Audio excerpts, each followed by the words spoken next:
Biz Markie, who passed away, and he made everybody catch the vapors. So you got to, I don't know if you remember Biz or not, Richard. You such a young guy. I know about Biz Markie. Don't do me like that. You can't try that with me, man. I'm just asking a question. Look, I have some seniority around here, man. I've been working for 15, 20 years going on, man. I'm not. All right. I'm playing, I see. The thing about it is that, the reason that I'm comfortable with Richard is because I've seen him around, especially in that area, pretty much, especially flag football season. So, yeah, when my son was playing flag football, I saw him down there, walking around. He met my dad. So anybody that meets my dad and survives that meeting gives kudos in my book. Shout out to Larry H. Gardner Sr., my father. So, who supports me on this. So the thing about it is that one thing that mentions in your bio is that you have speaking of the youth, you have a pulse on the community as far as what the youth want. The thing about it is that how do you get the millennials to vote for you in that area? The 18 and the 21-year-olds to vote for you in that area? So the thing is, not just the 18, 19-year-olds, we definitely need millennials to vote, but we have to educate them. How many people knew that there's 3 elections going on this year? Besides me, and I didn't want to know there was 3 elections. Not really that many. Exactly. So we have to change our marketing and our strategies of information to make sure we reach the people where they are at. How many people know that the last day to register to vote for the primary is August 16th? How many people know that they can go right now and vote early on East 30th in Euclid at the Board of Elections to vote for the congressional race August 3rd. Shout out to Chantel Brown for that race. So just want to make sure people understand like those simple things. Meaning, how do you look up every day and like your people just not in tune. Like I don't know how people do that. I mean, yeah, but they can be in tune on hating on Chris Paul when he lost the finals to Giannis. Yeah. So it's like, but the thing is, each one of us in this room probably have a moment where we started getting involved in democracy, and we remember that. I remember my moment when I was in college and I went to go vote the first time for President Barack Obama, and I remember walking to the polls, and it was a senior there, and she barely could move like she wanted. Like she really couldn't move. Like you could tell she's up in age. Right. But it was a line for us to vote. And she refused to sit in a chair. She refused to let anyone stop her. Mind you, I was out in Berea. This woman, this African-American woman, her name was Miss Jolly. Her last name was Jolly. Really? She stood and said, no, I'm standing here for this. I've been waiting on this my whole life. And I'm just thinking like, man, I wish I had her number because she was like, I'm going to vote for this man. And, those type of moments is when I remember in 08 of me getting involved with voting and wanted to vote as much as I can. Right. But then I still wasn't educated enough to know that you need to vote in every year. Like, how many people in our city know that there's no such thing as an off-year election for us in Ohio? We vote every year. Every year. Judges, ward people, state reps, county reps. We vote like those the type of issues and problems that are going on. How do we have a generations of people, or we have a generation of individuals and residents who do not know this basic information? Civics was taken out of school. It was and that's the problem. We need to be educating on everything. There's a lot of things going on that's great in our community, but there's also some things that just need the right leadership to guide us. That's why it's important. Like, people think, we use that leadership a lot. They think that it's just cool. Anyone can be a leader. It takes work to be a leader. It takes skill to be a leader. You got to have patience, and you have to have perseverance to be able to lead, but you also got to be a great follower in order for you to be able to lead anyone. Right. You have to follow. In order for you to lead, you have to be a great follower. So the thing about it is, who are your mentors that guide you through during the rough campaigns? You want to mention those people? I have a team of individuals who hold me accountable each and every day. And what I mean is that it'll be some of the great days, and they didn't got on me when the minute I got off or got home or conversations. So I have a core group of about 3 individuals that's keeping me grounded as far as advising me regarding politics and things like that. But then I have a slew of mentors who have seen my growth since I was around 8 years old, and up until now that I still have great relationships with. So you never stop having mentors, and you never stop learning, and you never ever think you know it all. You never at the top. There's no such thing as the top. All right. So before I get into this question, I've seen that you pushed out 42,000 pounds of food, distribute masks and everything else like that. Was the Boys and Girls, the Boys and Girls Clubs were shut down during the pandemic, correct? Yes. So you pushed everything out. You made sure that your people got the necessary basic things that they needed. Where did you, knowing that you were not, at the Boys and Girls Club, where did you find the strength from to do all that? The thing is, I'm an odd individual. I could host a birthday party, and I'd be so concerned with making sure everybody else is great, and everyone like, no, are you good? I said, oh, I'm real good. Everybody else is good. That's me. So that's that public servant that I have in my heart. So when COVID transpired, and I seen that there was people just losing their jobs, not just from the crowd around me, but people that I work with were laid off. So therefore, I'm like, the greater need is we have a need that people possibly need food. Telling what's going on with all these kids at the house.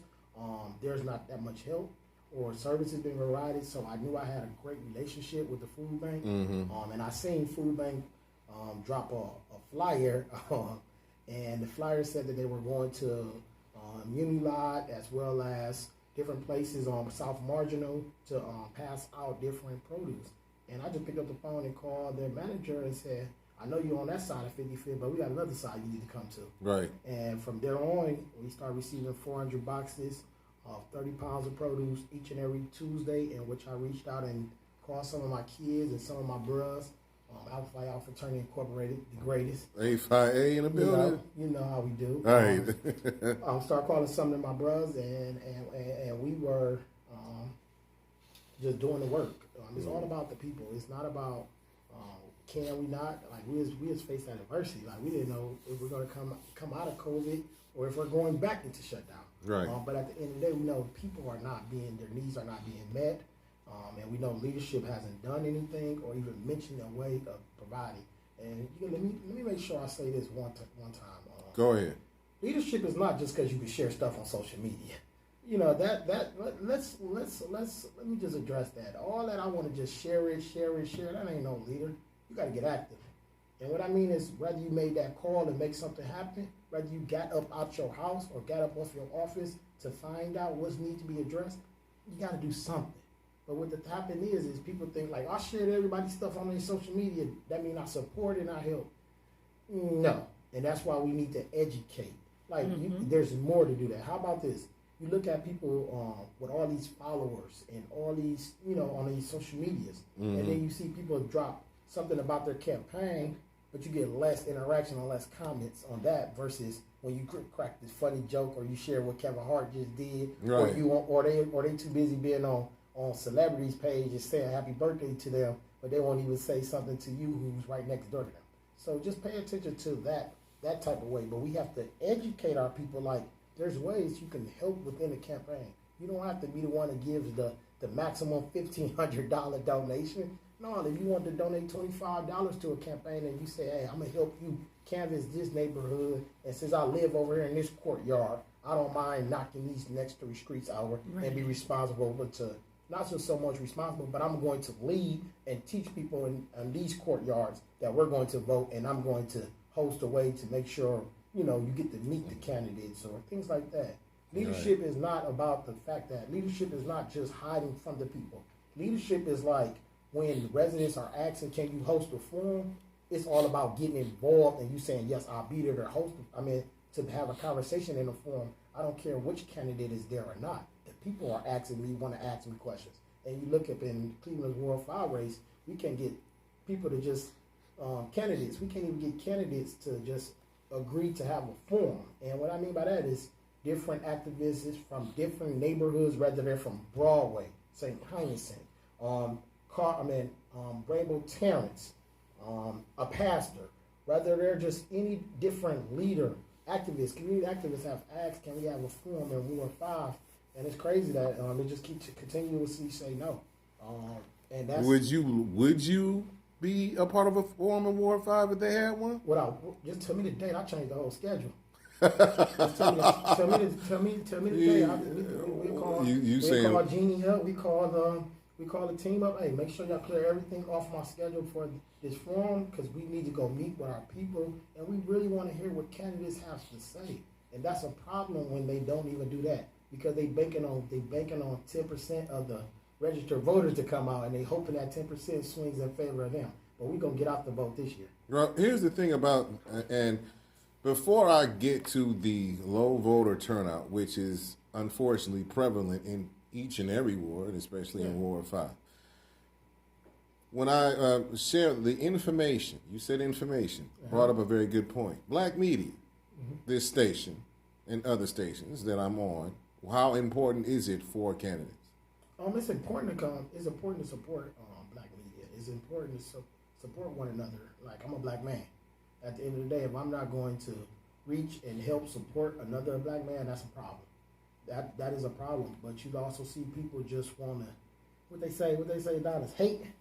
They be hating, or they be trying to act like this black man is an op. No, when you see that black man walking down the hall, you should lift your head up and say how you doing, as opposed to putting your head down as if you don't want to speak to him because you just say I don't know him. No, it's not like that. So me personally, I feel it's important to help. Whether it's big businesses, small businesses, big radio stations, small radio stations, but it's very imperative that we give back, but also help each other get to the next level. So if you have a platform or you have some way that you can use your skill set, I definitely will be there to support you because that's what we're supposed to do. Mm-hmm. And the thing about it is, and when I first met you back in 2017, because you was on the show with somebody else who was running in Ward 4, and you were intelligent then, and you're intelligent now. So I gotta go back to that race. Yeah. What have you learned since the defeat that you suffered by Phyllis Cleveland? And even though it was narrow, it was still she still retained the seat. What have you learned since then, as far as campaigning? One thing I learned is that I have fans. Okay. That's one thing I learned. I have some fans that don't even know me, and what I mean by that, not so much as it's just how it is, how it's said. I have people that don't even know me, but they badmouth me just because. It ain't my fault that you haven't done no work for how many years that you say you have. But most important, sidetrack from those nobodies. What I would like to say that I learned is meeting the people where they are at. And what I learned was I had to go back in school and get educated. And what I did was from that last race, in 2017, I lost to Miss Phyllis Cleveland. Yes. She had 1,116 votes. We were right around 806 votes, I believe. She was 16-year incumbent. I was just 8 months running the race. But what I learned, the most important thing was make sure you never leave. Always be there. Right. Also, I knew that I had so much on my plate that God was saying, probably right now ain't the time for you, Rich. But this is what we're going to do. Go back and reevaluate what you got going on, and then we see when 2021 comes where you are at. So what I did from that 2017 election, I went back and said, I need to finish school.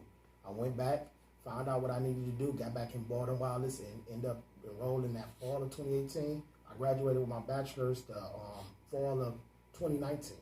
Then I turned around in January of 2020. I enrolled for my master's in business administration program. As of July 16th, I just graduated. I just finished up my master's program. So what I did was... Congratulations, black man. Thank you. So what that race taught me was, you can't keep adding so much onto your plate when you ain't taking stuff off. I mean, you got to eat something up and get rid of some things in order for you to add more. So what the race taught me was to go back. Then from that 2018, I became the Cuyahoga County Democrat ward leader for Ward 5, the same area and the same neighborhood I grew up in. So I became more involved in the political party. I started making sure residents and voters and different precinct leaders are actually engaging their precinct members and residents so they can know the importance of what's going on in these elections and how can they be a part. So what I did was, I didn't cry, I didn't pout. I got in and started putting in some work. And what I mean by that is, let's stop talking about it, let's start working. And therefore, that's when you start gaining fans. Now, here's the one thing that you did do, which I commend you on. When you lost and when the final results came in, you congratulated Phyllis Cleveland on your social media page, which I thought that was very generous and genuine of you. I mean, we saw the hurt in your face. You know, the thing about that, we really wanted to see, but, and it's tiresome of the campaign because it's hard running a campaign pretty much. Organizing it is grueling. It's like another full-time job. You're not getting paid for it. So, Yes.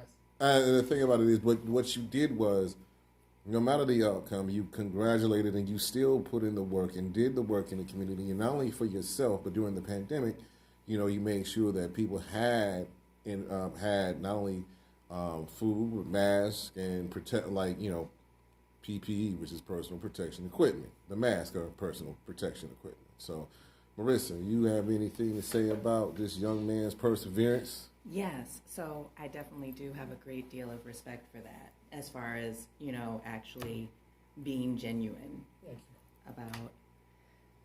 about how passionate you are about your community and following that up with action. I actually had a question already from when you were mentioning the forum and that there were people who were just not interested at all in showing up, which seems very interesting to me because, you mentioned the public servant thing, and that is what, every political office technically is considered a public servant. That's what they're supposed to be doing. Correct. And I just find it very peculiar that they would not be interested in talking to the community, which are the ones who employ them.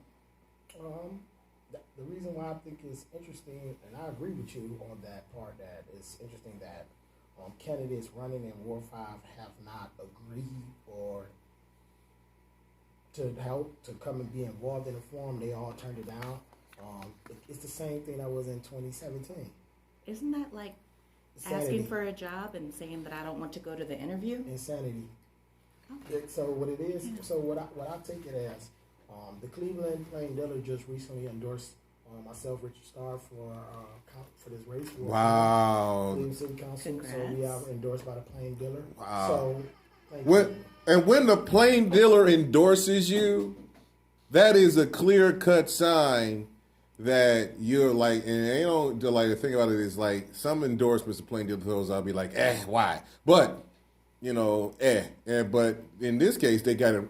Shout out to the Plain Dealer for getting it right this time. Yes. And also just important, like the Plain Dealer Cleveland.com did a really great write-up on myself. Just you can go on their website and you can read it. Just search my name and you will see that they just recently made that endorsement. But then also something that's important that weighed heavy to me was the Democrat Party endorsement from the executive committee members. Mm-hmm. So those are those residents in your neighborhood who got up there and voted unanimously for me. It was just honored that they felt like, it's your time, Richard, it's your season, and we want you to, finish strong in this race, but we have a lot to work to do. So I remember in 2017, I went for that endorsement, and it was about 7 people there. For us to say now we have about almost 14, we have 14 executive committee members in our seats. It just shows how quick 4 years can go by, how much when you put in work, things can change, and you can't change nothing unless you engage it or you just gonna be a part of it. Right. So the thing about it is that you probably had some people in the Boys and Girls Clubs that and you had to step down from a position from the Boys and Girls Club. No, so the thing is, just for clarification for our viewers out there, Boys and Girls Club is a 501(c) organization. Mm-hmm. It's not a part of the city rec center or anything like that. Right. So long that I'm not, is there different rules that are in place to ensure that there's no overdoing or anything like that. Boys and Girls Club, are just like any church, cannot endorse a candidate. Right. So with it, what I do is inform them and educate them and keep them in the loop on certain things to make sure they know what's going on with my campaign. Mm-hmm. But I also understand the rules of politics, and I learned that from getting off my chair and getting involved because I wanted to learn. I needed to learn because in order for you to serve the people, you got to know where we're at and what we need to do. So I did not have to step. I didn't have to step down from no seat or anything like that. Just got to make sure the two do not merge or connect or anything like that, and just keep it separate. But at the same time, you know, you got fans out here. Right, yeah. And your biggest fans, your biggest hater. fans, your biggest fans can at you more times than you can see it when Right. they got you blocked. But Right. But it's cool because guess what? Nobody can stop what God has planned for you, and He's continuously showed that in every facet of my life. He even brought me from some of the darkest moments to make me want to smile more and more every day because it's amazing what He can do once you believe and put faith in Him and do the work yourself that He asks you to do and just keep your health. Sky's the limit. Right. And also you just gotta understand you can't be someone who's in tune and just preaching to the crowd. I can't sit here and tell Adonis, hey, you need to make sure we focus on education so you can have the skills to get you a job, and I ain't went back and do my job, get my school. So when I look at different things, is I read one of the opponents or one of the candidates for Cleveland City Council, like they turned in a questionnaire, and we all see our questionnaires, and they put like they've been in Tri-C since 1973. Wait, what? Yeah. Yeah, that's a laugh track right there. I don't know what the hell happened. Excuse me, Adonis. I didn't mean to. And what I mean by that is like, how do we appoint leadership like that when they haven't even thought about going back? Like 73 I wasn't even born in 73. That's a long time. I wasn't not. Neither was I. Neither You was see the I. gray hair up here, Right. right? None of us in this room was born in 73, but this is the person that's saying that they got a master's in doing service in the community. You gotta walk in and back it. Like, I understood that I need to go back and finish. Mm-hmm. I didn't say I'm not going to finish. I said I need to go back, and I did it by action. I'm not just up here talking because I have a position or people look up to me in certain facets of my life. But no, it's more so preach what you say by doing it. And some people have not doing it, but they just so proud to have a seat. And it's time for the people of Ward 5 to do what's best for them and understand we have to do something different. Meaning we need to be angry enough that we're going to say, you know what, I'm going to get up. I'm going to make sure I'm registered to vote. And I'm going to go to that poll on September 14th for that primary election to start everything up and vote for Richard Starr. Or I'm going to be overseer and make sure I don't overachiever and make sure I don't forget by going to vote as early as August 17th for early voting. And then take that same energy in hopes to make sure we make it to the general election. Do people understand in Cleveland and in most elections that you have to vote for that candidate possibly twice in order for them to be elected? Meaning if you see more than 3 people running for a certain seat, you got to at least vote in a primary and a general election. Like, those are the things that are lost in the sauce. And what's frustrating is because the leadership that was in place now was the leadership that was in place when I was in high school. So everything that they supposedly have done, Facts. all the things that they supposedly have done, I should be smiling saying, yes, I'm a product of that. But I can't remember anything that they've done to make sure my neighborhood, me and my neighborhood, had the resources that we need to survive. So that's why I'm running for office, because I understand the challenges that we face, and I can help provide meaningful and find solutions that put the interests of the people first. So, you trying to be a pastor? You preaching right now? Listen. Remember, in the platform education. Right. It's very important that we educate our people. So, we gotta go to break. Dang. When we come back from break, we're going to ask Richard A. Starr about a controversy about some mail flyers. So we're going to ask him about that. Like, it comes from your fans. My fans. So when we come back on the Headline Eye, meanwhile, we're going to take a break and listen to my man, Redman, I'll Be That. And hopefully Richard Starr hopes to be that man that runs Ward 5 come November 2nd, 2021. We'll be right back. Thank you. NRZ 108.1. I'll save it.